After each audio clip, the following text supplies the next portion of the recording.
नमस्कार, मैं श्यामगिरी। आप देख रहे हैं टीएफडी इंडिया न्यूज 24। टीएफडी इंडिया न्यूज 24 में आप सभी दर्शकों का स्वागत है। चुनाव का हुआ ऐलान। चुनाव का हुआ ऐलान 5 राज्यों में। चुनाव आयोग ने तो हद पार कर दी। ममता बनर्जी के लिए चुनौती। अब चुनाव आयोग को लेकर के जितनी भी बातें की जाए वह कम है। इतिहास में पहली बार यह चीज देखने को मिल रहा है कि वोटर लिस्ट कार्ड नहीं मिला किसी को, वोटर लिस्ट फाइनल नहीं, लेकिन चुनाव के तारीखों का ऐलान हो जाता है। और दुर्भाग्य यह है कि न्यायपालिका का सहयोग भी मिलता है।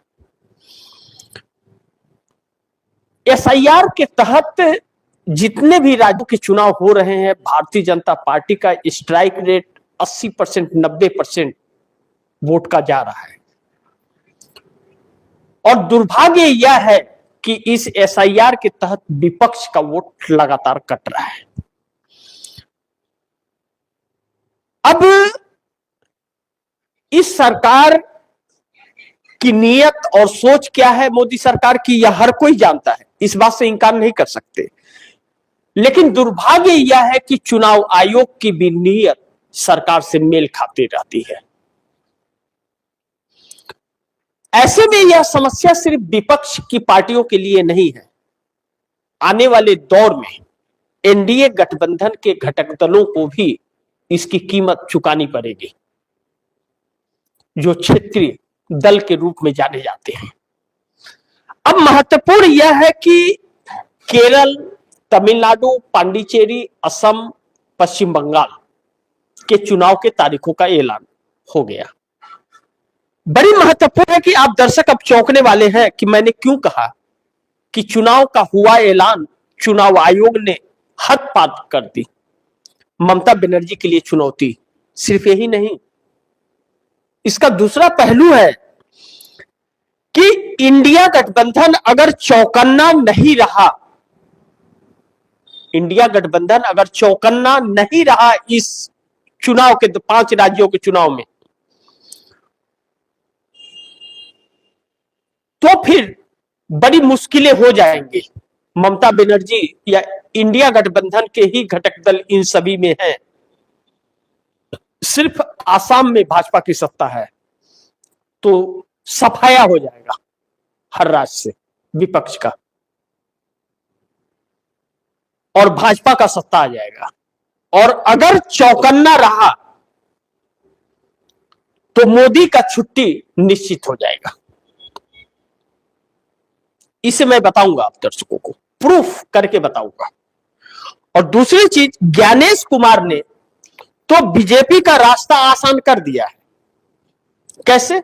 अब आप ध्यान से सुनिए। चुनाव आयोग ने जो ऐलान किया आज संडे के दिन 4 बजे प्रेस कॉन्फ्रेंस की, असेंबली इलेक्शन जो 4 राज्य और 1 केंद्र शासित प्रदेश चुनावी तारीख का जो ऐलान हुआ है, केरल में 9 अप्रैल को चुनाव। बड़ी ध्यान से समझिए इसे आप दर्शक। केरल में 9 अप्रैल को, असम में भी 9 अप्रैल को, पांडुचेरी में भी 9 अप्रैल को एक फेज में चुनाव होगा। तमिलनाडु में 23 अप्रैल को होगा एक फेज में, और पश्चिम बंगाल में 23 अप्रैल और 29 अप्रैल को होगा 2 फेज में। 2021 में यह पश्चिम बंगाल के अंदर कोरोना का वक्त था, किसान आंदोलित थे, 8 चरण में चुनाव हुआ था। 8 चरण में चुनाव हुआ था। इस बार 2 चरण में होगा। तो क्या चुनाव आयोग एक ही तारीख 9 अप्रैल में ही या 23 अप्रैल में ही एक चरण में चुनाव नहीं करा सकता था? और बाकी जगह तो चुनाव नहीं। लेकिन नहीं, 9 अप्रैल को केरल, असम, पांडुचेरी में होगा, 3 जगह। अच्छा, दूसरी बड़ी महत्वपूर्ण बिंदु है कि नतीजे 4 मई को आएंगे। जो 29 से 4 के बीच का यह गैप है 5-6 दिन का, यह इतना बड़ा गैप क्यों? और दूसरा, 9 अप्रैल से 4 मई तकरीबन 25 से 26 दिन का यह गैप काउंटिंग के लिए क्यों? यह एक बहुत बड़ा सवाल है। यह क्यों किया जा रहा है? अब सुनिए बड़े ध्यान से कि केरल में जो 9 अप्रैल को चुनाव होगा, असम में जो 9 अप्रैल को होगा और पांडुचेरी में जो 9 अप्रैल को चुनाव होगा, इन चुनावों में जो वोट पड़ेंगे, क्या हेराफेरी होगी यह वक्त बताएगा। और आप दर्शक जानते हैं कि क्या हो रहा है और क्या चल रहा है और क्या हुआ है बिहार जैसे में, हरियाणा में, महाराष्ट्र में। इसके बाद जो डुप्लीकेट वोटर तैयार किए गए हैं, यह वोटर 23 तारीख को पहुंचेंगे पश्चिम बंगाल और तमिलनाडु, डुप्लीकेट वोटर उस राज्यों में वोट डालने के बाद, और 23 तारीख को ही पश्चिम बंगाल में भी पहुंचेंगे। पश्चिम बंगाल और तमिलनाडु में बट जाएंगे और 29 तारीख को पश्चिम बंगाल में सब आ जाएंगे। बीच में जो 6 दिन का गैप है ना, 6 दिन आने जाने में वक्त लगेगा ना, क्योंकि भारतीय जनता पार्टी गुजरात से, हरियाणा से, महाराष्ट्र से, मध्य प्रदेश, उत्तर प्रदेश, बिहार, असम जगह से बुलाएगी, चाहिए ना।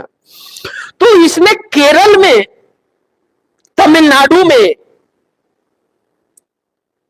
भारतीय जनता पार्टी का कोई वजूद नहीं है। पांडुचेरी में भी भाजपा के लिए बड़ी मुश्किल है। ऐसे में भाजपा डुप्लीकेट वोटर्स का जो प्रयोग करेगी या नहीं करेगी, यह वक्त बताएगा। लेकिन भाजपा यहां पर अपना जनाधार बढ़ाएगी, सत्ता तो नहीं आएगी लेकिन जनाधार बढ़ाएगी एसआईआर के तहत, क्योंकि विपक्ष के वोट भारी मात्रा में, करोड़ों की संख्या में कटे हैं। तो डुप्लीकेट वोटरों के तहत और विपक्ष का वोट काट करके यह अपना जनाधार बनाएगी, परसेंटेज बढ़ाएगी।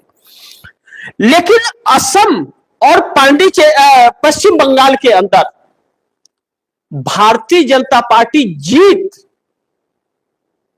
दर्ज करेगी, क्योंकि अब सोचिए कि 60 से 72 लाख वोट ममता बनर्जी के काट दिए गए हैं। यह ममता बनर्जी ने स्वयं कहा और चुनाव आयोग ने किया कि इतना वोट कटा है वहां। अब चुनाव आयोग ने जो इतनी जल्दबाजी दिखाई है और वोटर लिस्ट जारी नहीं हुआ है, तो आप दर्शक सोचिए कि जिसे कंप्लेन करना होगा कि वोटर लिस्ट में नाम नहीं आया, वह कैसे करेगा? उसका समय खत्म कर दिया, आज से आचार संहिता लगा दिया। अब ऐसे में यह तय है कि चुनाव आयोग ने भारतीय जनता पार्टी के रास्ते को बहुत आसान कर दिया है। और अब शंकाएं यह भी जताई जा रही है कि तमिलनाडु, केरल, असम, पांडुचेरी, पश्चिम बंगाल के अंदर केंद्र सरकार के जो वाहन हैं, इंडियन ऑयल हो, हिंदुस्तान पेट्रोलियम हो, बाकी की एचपी हो, सरकारी कर्मचारियों की हो, उनके गाड़ियों का इस्तेमाल भी पैसे देने के लिए किया जाएगा। अब पैसे भी बटेंगे और वोट भी कटे और वोट चोरी भी होंगे। अब चुनाव आयोग ने कहा कि हर 2 घंटे में हम वोट प्रतिशत बताएंगे। बिहार में भी बता रहा था। यानी कि ममता बनर्जी एक नई मुसीबत में फंस गई है अब पश्चिम बंगाल के अंदर। अब जब ममता बनर्जी नई मुसीबत में फंस गई हैं, तो ममता बनर्जी अकेले चुनाव लड़ रही है, कांग्रेस अकेले चुनाव लड़ रही है। ममता बनर्जी किसी गठबंधन में नहीं है इंडिया गठबंधन के हिस्सा, लेकिन उन्हें भाजपा विपक्ष में चाहिए पश्चिम बंगाल में चुनाव लड़ने के लिए। अब ममता बनर्जी पर लगाम लगाने के लिए हुमायूं कबीर और असुद्दीन ओवैसी का इस्तेमाल भारतीय जनता पार्टी पश्चिम बंगाल में करने जा रही है। चुनाव आयोग ने अपना काम कर दिया। चुनाव आयोग भारतीय जनता पार्टी शासित राज्यों से सारे अफसर को वहां पर उतारेगा पश्चिम बंगाल में, पश्चिम बंगाल के अफसरों को वहां फटकने नहीं देगा और सारा काम भारतीय जनता पार्टी के पक्ष में होगा। आप देख लीजिएगा। और अगर इंडिया गठबंधन चौकन्ना रहा फिर तो मोदी की छुट्टी हो जाएगी। अगर असम और पश्चिम बंगाल में सरकार नहीं बना पाई भारतीय जनता पार्टी, केरल बाकी जगहों में तो ना के बराबर है, वहां तो सवाल ही नहीं उठता, नाक उल्टा पुल्टा कर ले तो भी सवाल नहीं उठता। लेकिन आसाम में सत्ता है, लेकिन सर्वे कहते हैं कि भाजपा की सत्ता नहीं आएगी, लेकिन चुनाव आयोग ने व्यवस्था कर दी है कि सत्ता भाजपा के अलावा किसी के पास नहीं जाएगी। अगर पलट गया थे तो वह ऊपर वाले, इसका मतलब साक्षात जमीन पर आ गए हैं, यह माना जाएगा। और दूसरी चीज, पश्चिम बंगाल, पश्चिम बंगाल में ममता बनर्जी सक्रिय हैं, चौकन्नी भी है और जुझारू नेता भी है, इसमें भी कोई शक नहीं है। लेकिन ममता बनर्जी ने यह हालात स्वयं पैदा किया है, इस बात से भी इंकार नहीं कर सकते। यह सब मोदी सरकार के वजह से हो रहा है, यह ममता भी जानती है। तो ममता ने वह व्यवस्था क्यों नहीं की कि मोदी की सरकार ही न रहे? इंडिया गठबंधन के पास तो उतना सब कुछ एबिलिटी थी। अब इसमें दूसरा पहलू जो है, चुनाव आयोग कह रहा है कि दूसरे चरण में बंगाल के 7 जिलों में 142 सीटों पर 29 अप्रैल को होगा मतदान।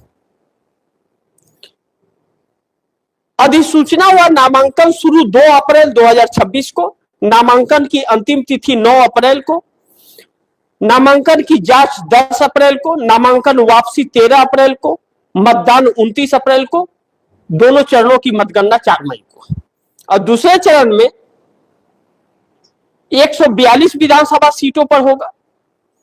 कोलकाता 20 सीटें 11, उत्तर 24 परगना 20 सीटें 33, दक्षिण 24 परगना 20 सीटें 31, हावड़ा 20 सीटें 16, हुगली 20 सीटें 18, नदिया जिला 20 सीटें 17, पूर्व वर्धमान जिले 16, इन जगहों पर होगा।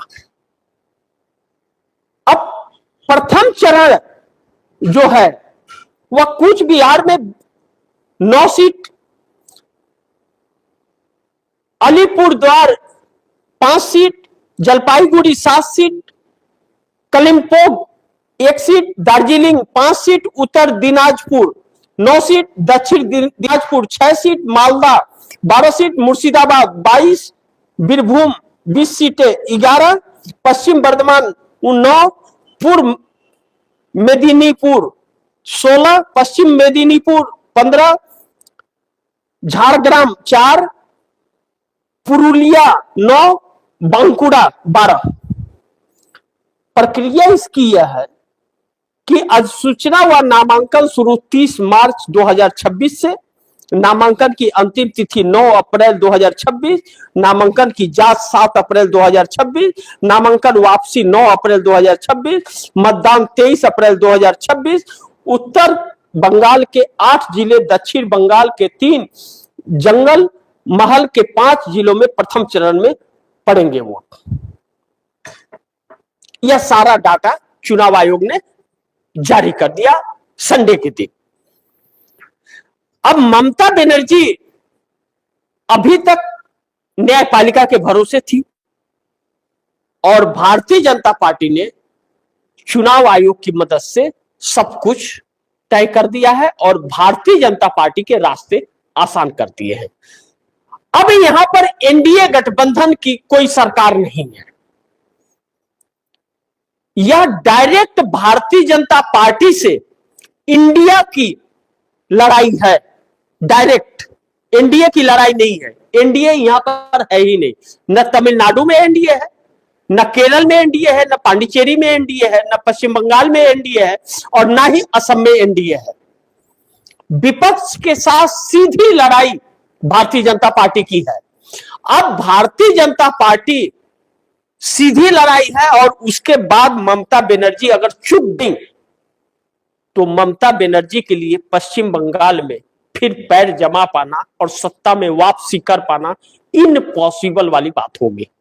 यह चुनौती ममता बनर्जी के सामने है, क्योंकि ममता बनर्जी का बाकी किसी राज्य में कोई जनाधार नहीं है, और असम में कांग्रेस के साथ मुकाबला है, भाजपा और कांग्रेस। और असम में एसआईआर नहीं हुआ है, रजिस्टर मेंटेन हुआ है।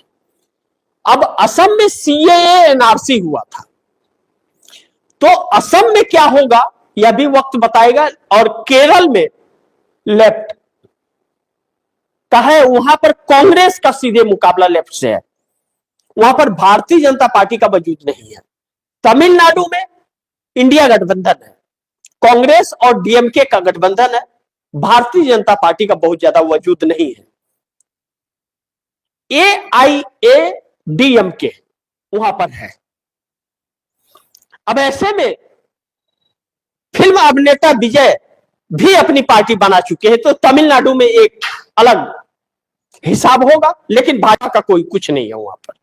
यानी कि भाजपा दो राज्य असम और पश्चिम बंगाल पर नजर मारेगी, और बाकी के राज्यों में वह अपने वोट के जनाधार को बढ़ाने के लिए सोचेगी। अब ऐसे में अगर पश्चिम बंगाल में जनाधार बचाते हुए सत्ता में आ गई भाजपा, तो नरेंद्र मोदी की तानाशाहियां और बढ़ेंगी, और असम में अगर फिर से वापसी भाजपा की हो गई तो फिर मोदी को रोकना नामुमकिन हो जाएगा, और चुनाव आयोग ने व्यवस्था कर दिया। और अगर ममता बनर्जी जीत गई और कांग्रेस ने असम में अगर जीत दर्ज कर ली, तो फिर पीएम मोदी की छुट्टी निश्चित है, इस बात से इंकार नहीं कर सकते। बाकी आप दर्शकों की क्या राय है, क्या सुझाव है, कमेंट बॉक्स में जरूर दीजिएगा। इस खबर को ज्यादा से ज्यादा शेयर कीजिएगा, अपने दोस्तों को भी कहिएगा आगे शेयर करें। और आपने अगर टीएफडी इंडिया न्यूज़ 24 को सब्सक्राइब नहीं किया, सब्सक्राइब कर लीजिए, अपने दोस्तों को भी कहिएगा सब्सक्राइब करें। मिलते हैं अगली खबर के साथ, तब तक के लिए नमस्कार।